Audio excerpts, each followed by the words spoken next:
Glória a Deus. Queridos, a paz do Senhor. Todo mundo bem? Podeis assentar em nome de Jesus. Glória a Deus. Mais um dia que o Senhor nos concede de estarmos reunidos na presença dEle. Quero cumprimentar a todos os nossos irmãos que estão ao redor do mundo no culto online, acompanhando esse momento de adoração e serviço e culto coletivo, porque o nosso culto não é apenas aqui, não é? Nosso culto é 24 horas, é comunhão com Deus sempre. Quero cumprimentar a todos os obreiros, na pessoa do pastor presidente, pastor Josué, estou saudando a todos os companheiros de ministério dessa amada igreja, que é um privilégio imenso poder dizer que sou membro da mesma e fazer parte desse conselho ministerial. Pastor Josué, muito obrigado pela oportunidade, pela confiança, pela gratidão. Esses dias me perguntaram, pastor, o que é mais fácil, o que é mais difícil, pregar com a sua presença ou com a sua ausência? Aí eu respondi, eu prefiro com a presença dele, me dá mais segurança. Glória a Deus, mas que é fácil não é. Nós estamos em uma igreja onde nós temos um pastor, um bispo de almas, que cuida de nós e que tem um dom de Deus para ministrar a palavra, e somos ladeados de pastores também que têm um chamado para a pregação do Evangelho, para a exposição da Bíblia Sagrada. Para quem não sabe, eu sou filho na fé do pastor Gervásio, pai do pastor Josué Brandão, então eu venho de uma escola muito boa, mas tudo isso por misericórdia de Deus, né? Por misericórdia de Deus. Não me considero o ministrante, o pregador, mas Deus nos chamou e não podemos dizer não ao chamado do mestre, porque quando Ele chama, Ele amola o machado e dá a cada um. Amém? Eu quero nessa oportunidade ser breve, a reflexão que Deus colocou em nosso coração, porque o importante não vai ser a demora, a exposição, o importante vai ser a revelação que Deus tem para dar a cada um de nós. Amém? Estão desanimados? Não? Então dão glória a Deus. Aleluia. Vamos para o livro de Hebreus, capítulo 1, nós vamos ler o primeiro versículo, depois nós estaremos nos dirigindo para dois assuntos interessantes das Escrituras Sagradas, já que alguns se colocaram de pé, por favor, os demais, e vamos então ler Hebreus capítulo 1, versículo 1. Glória a Deus. Hebreus 1, com uma ressonância de número 1 é ruim de falar mesmo, né? Então Hebreus 1 e 1 fica mais fácil. Já prestou atenção? É difícil, né? Hebreus 1, capítulo 1, versículo 1, diz assim: havendo Deus antigamente falado muitas vezes e de muitas maneiras aos pais pelos profetas, a nós falou-nos nesses últimos dias pelo Filho. Havendo Deus antigamente falado quantas vezes? Deus abençoe. Podeis assentar, queridos. Eu não vou dar tema a essa reflexão. Nós vamos conversar um pouco dentro deste texto, indo para Gênesis e também para o Evangelho de Lucas, já. A epístola aos Hebreus, até onde se sabe, onde até sabemos, não tem um autor denominado, até porque não tem um prefácio, é uma epístola sem prefácio, sem saudação. Ela já começa com um assunto teológico, com um assunto doutrinário. Ela já começa com algo fixo, ela começa falando que Deus utilizou de meios para falar. A epístola foi enviada aos cristãos hebreus que estavam vivendo períodos difíceis por conta de falsos ensinos, de falsas pregações, de falsos mestres, principalmente o período dos helenitas. E o escritor, ao escrever aos hebreus, ele já começa com a sua tese principal. Havendo Deus outrora falado, antigamente falado, de muitas formas, aos nossos pais, os profetas, agora ele nos fala através de Jesus Cristo. Ele foi direto ao assunto, passado, presente, antigo pacto, novo pacto, antiga aliança, nova aliança. Convenhamos que a Bíblia, já no Gênesis, ela traz conversas de Deus na criação. Quando Deus criou todas as coisas, a gente percebe que há uma conversa entre Deus na eternidade, entre Deus e a Trindade, Deus entre si, Pai, Filho e Espírito Santo. Tanto é que na criação do homem ele decidiu assim: façamos o homem a nossa imagem e semelhança. Deus fala, Deus sempre falou e Deus sempre vai falar. Com a sua criação principal, a obra-prima das suas mãos, que ele modelou, que ele falou, que ele fez com propósito, ele sempre quis ter um diálogo, uma conversa. E aí a gente percebe no Gênesis também Deus falando através de meios, de visões, ou Deus falando diretamente, como por exemplo quando Deus chama Noé e conversa com ele a respeito da corrupção que estava na terra e que ele haveria de enviar um dilúvio, haveria de destruir a terra, porque a maldade do homem havia chegado até a sua presença. Então você vai notar que em todo o Gênesis há a manifestação de Deus conversando com a criatura. Também no princípio, com Adão, lá no jardim, com o casal, a Bíblia diz que na viração do dia, Deus se aproximava deles para se relacionar, para conversar. Deus sempre quis conversar com a criatura. O Criador sempre quis conversar com a sua criação.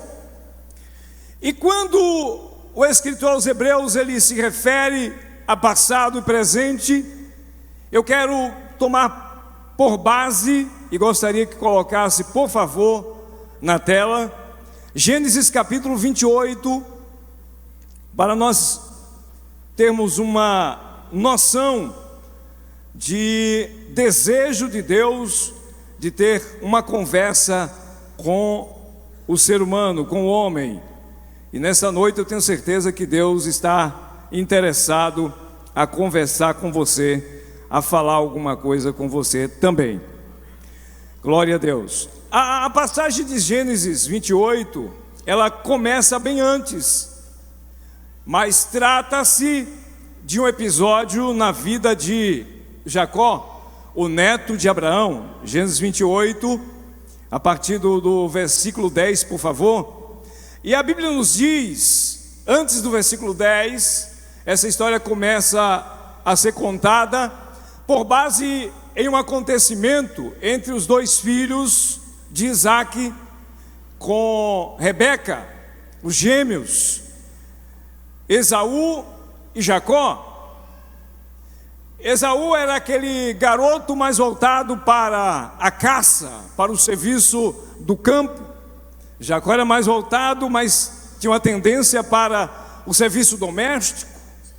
Gostava de estar mais perto da sua mãe, gostava de estar mais perto do lar. E a Bíblia diz que certo dia Esaú chega desesperado em casa, porque aquele dia não foi o dia do caçador, foi o dia da caça. Ele não conseguiu captar nada e chega em casa desesperado, sem saber o que fazer, mas Jacó tinha feito um guisado que estava tentador. E há uma brincadeira, não sei se por brincadeira, por isso não se pode brincar com coisa séria. Esaú e Jacó faz uma proposta de trocar o direito de primogenitura pelo prato de guisado, pela refeição. E deu certo, funcionou. Jacó entregou o guisado e recebeu o direito de primogenitura. Quando Esaú cai na real, falou: "Xi, que besteira eu fiz. Eu vou conversar com meu irmão para obter o meu direito de volta, minha primogenitura de volta." Mas não é que Jacó não quis devolver mesmo? Jacó nem pensou em conversar com Esaú. Não, senhor, a troca foi feita e acabou. A partir dali, aquela casa que outrora era tudo muito bem, passa a ter um conflito muito grande. E o velho Isaac então chama Jacó e diz: "Meu filho, eu vou te dar um conselho. Teu irmão está muito alvoroçado. Eu percebo que nos olhos dele há uma ira em relação a você. O clima não está bom. É melhor você fugir. E eu quero te dar uma dica. Vai para a casa do teu tio Labão. Se esconde por lá. Aproveita, casa lá mesmo. Toma uma das mulheres da tua família, casa por lá mesmo e fica lá, porque o clima não está bom." Jacó, por obediência e vendo que seu irmão Esaú estava realmente alvoroçado, estava realmente irado, ele parte de Berseba para Padã-Arã. Gênesis 28:10 diz: "Partiu, pois, Jacó de Berseba e foi para Arã." Segundo cálculos, de Berseba a Arã tem mais ou menos 700 quilômetros aproximadamente. Nos primeiros dias de viagem, a história diz que Jacó deve ter caminhado ao menos 100 quilômetros como fugitivo. Imagine o coração daquele fugitivo. Todo fugitivo corre assustado. Todo fugitivo não dá tempo de pegar os seus pertences depressa, principalmente as coisas que ele mais ama. Ele olhava no retrovisor da vida e via o seu velho pai, a sua senhora mãe, sentindo a sua falta. E a psicologia diz que o assustado, o medroso e o fugitivo, a caminho, tudo em volta dele é o inimigo perseguindo. Desde uma folha de árvore a um animal do campo. Imagine a condição de Jacó fugindo de Esaú, indo para Arã. Por volta de 100 quilômetros percorrido, a Bíblia diz que ele parou em um lugar e havia uma pedra no caminho. Aquele lugar era um lugar que Deus havia marcado para ter uma conversa com Jacó, para ter uma conversa com o fugitivo. E pasme, o fugitivo estava sob a proteção de Deus. Você entendeu isso? Aquele fugitivo estava sob a proteção de Deus. Prestemos atenção. Jacó então pega aquela pedra, faz dela um travesseiro, deita e dorme muito bem. Por que Jacó dorme muito bem, pastor? Os estudiosos do sono diz que para você saber se o seu sono foi bom, você precisa ter sonhado. E para saber se o sono foi bom, você precisa lembrar do sonho que você sonhou. E olha que Jacó, quando acorda, e a Bíblia relata isso bem claramente, que enquanto Jacó dormia, Gênesis 28, por favor, enquanto Jacó dormia, a Bíblia nos diz que ele teve um sonho. E ele viu uma escada, versículo 12, ele viu uma escada, e aquela escada, ela não estava suspensa, ela estava com os pés no chão. O topo daquela escada estava para os céus. Eu já ouvi pessoas pregando, dizendo que Jacó olhou na escada e viu Deus no trono, e a Bíblia não diz isso. E sonhou, e eis uma escada posta na terra, o topo tocava nos céus, os anjos de Deus subiam e desciam sobre a escada. E a Bíblia diz no versículo de número 13, que o Senhor estava em cima da escada. Havia naquela hora um encontro entre Deus e aquele fugitivo. Deus queria ter um encontro com Jacó, Deus queria ter uma conversa com Jacó, Deus queria fazer promessas a Jacó, Deus queria abençoar a Jacó, que estava assustado, que estava viajando com pressão psicológica, que estava viajando com rumo, com o norte, porém assustado, olhando para todos os lados. E a Bíblia diz que ele, ao olhar, viu Deus em cima da escada. E a Bíblia diz que Deus lhe fez promessas. E o versículo 14, a Bíblia diz que o Senhor falou com ele, a partir do versículo 13, a parte B: eu sou o Senhor Deus de Abraão teu pai, e o Deus de Isaque. Esta terra que você está deitado darei a ti e a tua descendência. Deus fez promessas geográficas, territoriais, porque ali estava nada mais, nada menos do que o neto de Abraão. Do Antigo Testamento, a Antiga Aliança, tudo aponta para a Nova Aliança. Assim como os anjos desciam e subiam naquela escada, e Deus estava no topo dela, assentado nela, falando com aquele viajante fugitivo, lhe fazendo promessas de proteção, de amparo e de bênçãos. Aquela escada se tornou como se fosse um símbolo de comunhão, de contato, de veículo pelo qual Deus estava ligando o céu na terra. E ao receber aquelas promessas, de repente ele acorda. Imediatamente ele lembra de detalhes do sonho e diz assim: Deus estava nesse lugar e eu não sabia. Quão terrível é este lugar! E temeu, versículo 17, e disse: quão terrível é este lugar! Este não é outro lugar senão a casa de Deus e a porta dos céus.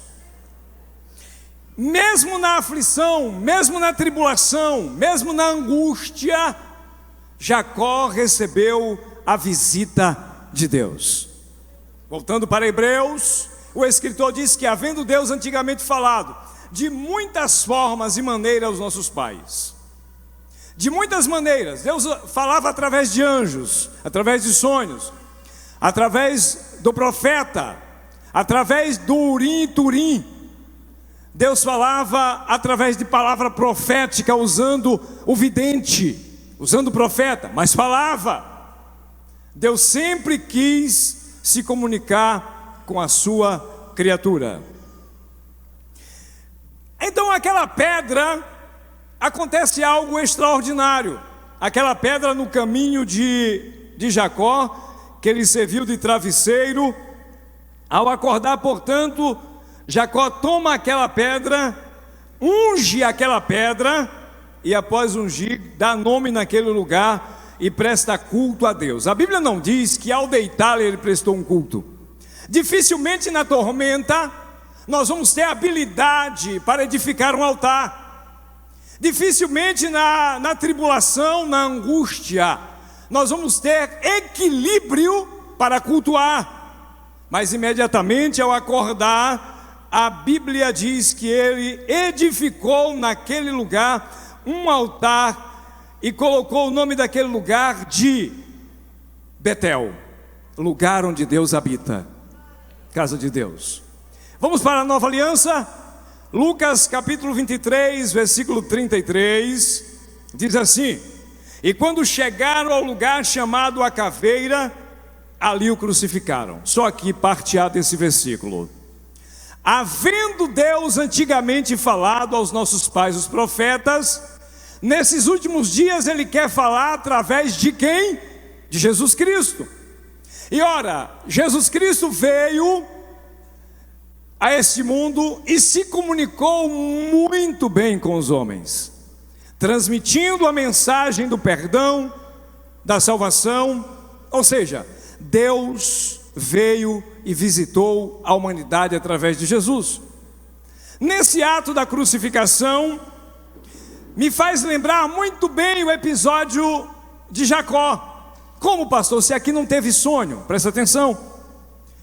No sonho, Jacó viu uma escada, o topo estava, os pés estavam no chão e o topo tocava nos céus. Na obra do Calvário, há o cumprimento, ou há uma alusão, uma simbologia com a escada de Jacó. Aquela cruz de madeira que estava no alto do Gólgota pode ser comparada com a escada de Jacó, ou com a escada do sonho de Jacó. De que maneira, pastor? Na cruz, Deus se manifestou através de Jesus Cristo com os braços abertos, olhando para a humanidade e perdoando os seus pecados. Jesus falou muito enquanto era crucificado, não com a sua boca. Jesus conversou com o mundo inteiro através do ato da crucificação. Os seus pés, os pés da cruz, estavam também na terra. Mas no alto da cruz, onde estava a cabeça de Jesus, a cabeça do Mestre representava os céus de onde ele veio. O olhar dele estava estendido para a humanidade inteira. E ele estava comunicando a partir do Calvário promessas essas que jamais nós poderíamos receber se não fosse o ato da crucificação. Promessas de perdão, promessas de resgate, promessa de transformação, promessas de esperança, promessas de vida eterna, porque não era bastante apenas Jesus ter vindo à terra se comunicar verbalmente com os homens ou através dos seus milagres. Era necessário passar pela crucificação. Na antiga aliança Deus falou de muitas maneiras, e nós vimos aqui uma maneira pela qual ele falou com Jacó, a descendência de Abraão. Agora na cruz está Jesus falando, está Deus se revelando, não apenas para o neto de Abraão, mas para todos os filhos de Abraão em toda a parte da terra, que Ele é o perdão, que Ele é a salvação, que Ele é o resgate, que Ele é o caminho, que Ele é a verdade, que Ele é a vida. Aleluia! Queridos, e havendo Deus falado de muitas maneiras, hoje nos fala através de Jesus. Jesus fala conosco. E o interessante, me lembrou agora que Jesus Cristo, certa feita, disse assim: quem crê em mim, rios de água vivas fluirão do seu interior. Foi assim? É assim que está escrito? Quem crê em mim, como diz quem crê em mim, como diz as Escrituras. Qual o Jesus que você está acreditando? Aquele que a filosofia diz? Aquele que a religião diz? Qual o Jesus que você crê? Aquele que é considerado como um grande profeta. Lembrei-me agora que certo dia Jesus faz uma entrevista com os seus discípulos, uma espécie de pesquisa, e chama eles e diz assim: me diga uma coisa, o mundo lá fora está dizendo que eu sou quem? Os discípulos dizem assim: mestre, eles estão dizendo que tu és Moisés, tu és Elias, tu és João Batista, alguns dos profetas. Queridos, nós estamos vivendo uma época, eu já vi crente com medo de algumas coisas. Pessoas que vai para uma faculdade, lá o filósofo ateu começa a contar história ou apresentar livros falando de um Jesus que pecou, falando de um Jesus que foi fajuto, falando de um Jesus que não cumpriu toda a obra, falando de um Jesus que se misturou com os pecadores. Há poucos dias eu vi uma pessoa assustada: pastor, saiu um evangelho aí, tem um evangelho segundo não sei quem, e esse evangelho diz que Jesus não era como a Bíblia diz. Não, querido, o Jesus que nós cremos é o que a Bíblia diz. O versículo diz assim: aquele que crê em mim, como diz as Escrituras. E a palavra dessa noite é: Jesus fala contigo nesses últimos dias através da sua palavra.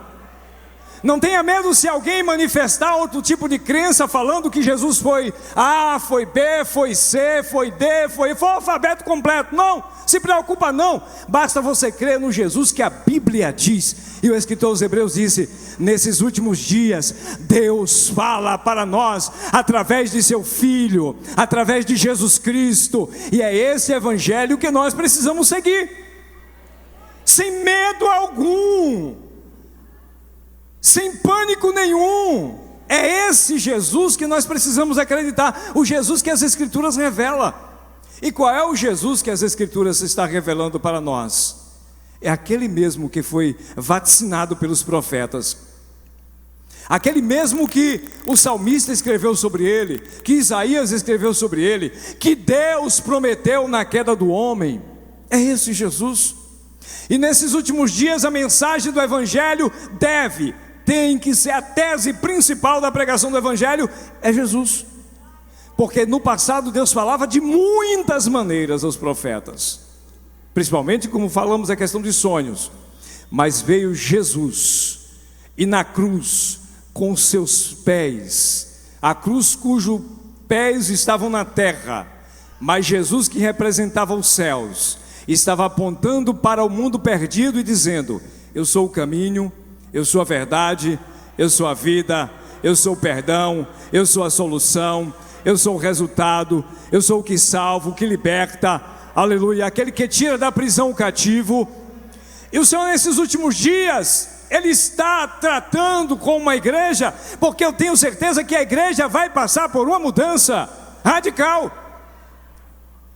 Estão dizendo por aí que a igreja corre o risco de fechar, que a igreja corre o risco disso ou daquilo. Jesus certo dia disse assim: eu edificarei a minha igreja, e as portas do inferno não prevalecerão contra ela. E Jesus é o Senhor dessa igreja, e Jesus está presente na vida dessa igreja todos os dias, até a consumação dos séculos. Agora, a minha pergunta é: Ele tem falado comigo constantemente? Ele tem se manifestado e falado contigo constantemente? Não se assusta com outras notícias não, deixa que a melhor notícia é aquela que Jesus tem para dar. A melhor informação é a que Jesus tem para dar. Ah, irmão, mas Deus usou alguém e falou para mim isso, isso e isso. Acalma teu coração, porque Deus, Ele fala através de Jesus, e só Ele tem palavra de vida.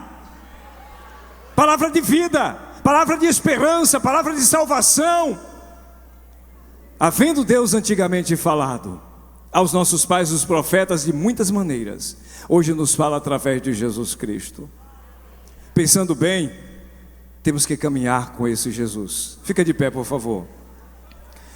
Pensando direito nessa história, ou nesses fatos, há uma necessidade de andar com Ele, porque Ele sempre vai falar com você. Eu vou repetir: se você andar com Jesus todos os dias da sua vida, Jesus sempre vai falar com você. Até que Ele venha buscar a sua igreja, Ele vai falar contigo. E Ele está dizendo nesta noite que a sua presença é que é importante para a sua vida. Ele está dizendo nessa noite que a sua presença é o que você precisa para caminhar. É a sua presença que vai nortear os rumos da tua vida. É a sua presença que vai te levar até os céus. É a sua presença que vai resolver aquele problema que para o mundo não tem solução. É a presença dEle. E Ele prometeu: eis que estou convosco todos os dias, até a consumação dos séculos. Pensando bem, só a presença de Jesus na minha vida justifica tanta coisa sem saída. É a realidade que eu não posso me afastar.